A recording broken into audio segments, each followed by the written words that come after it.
صف کو درست کرنے کا صحیح طریقہ کار کیا ہے؟ یہاں پر بھی میرے علم کے مطابق یہاں حرمین میں بھی سنت کے مطابق صف درست نہیں کی جاتی ہے، نہیں کی جاتی ہے، بات صحیح ہے، لیکن امام صاحب کیا کہتے ہیں؟ آپ کیا سنتے ہیں؟ آپ استو تراسو، تراسو استو و ہادو بین المناکب کہتے ہیں حدیث شریف میں، ہادو بالمناکب، دوسرے امام کہتے ہیں ہادو بالمناکب، ہادو بالمناکب محاذات، کندھے کو کندھے سے ملا لو، اور پھر تراسو فاصلہ نہ ہو، گیپ نہ ہو، رس کہتے ہیں ایک اینٹ کو دوسری اینٹ کے ساتھ ملا کر کے دیے کل بنیان مرصوص،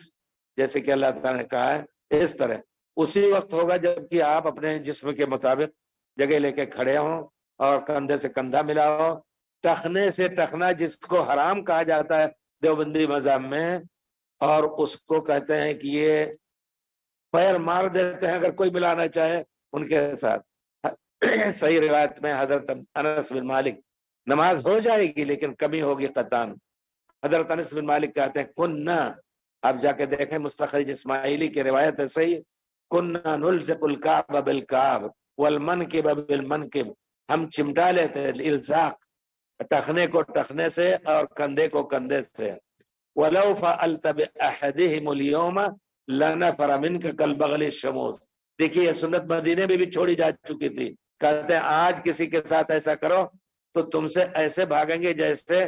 بھڑکیلا خچر، کالبغل الشموس۔ آپ یقین جانیے کہ ہمارے دیوبندی بھائی نہیں چاہتے ہیں، ہم ملائیں گے بھاگتے ہیں بھاگتے ہیں۔ ایک صاحب نے ہم سے ذکر، ہم نے کہا آپ نے شرارت کی، یہ جائز نہیں ہے، کہتے ہیں میں نے ان سے ملانا چاہا، پہلانا چاہا، آخر میں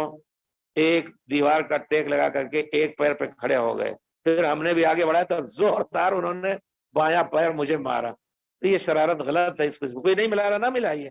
لیکن آپ اپنے طور پر جو اپنے لوگ ہیں وہ لوگ اپنی سنت ادا کریں، اور اس قسم کے اختلاف جو ہیں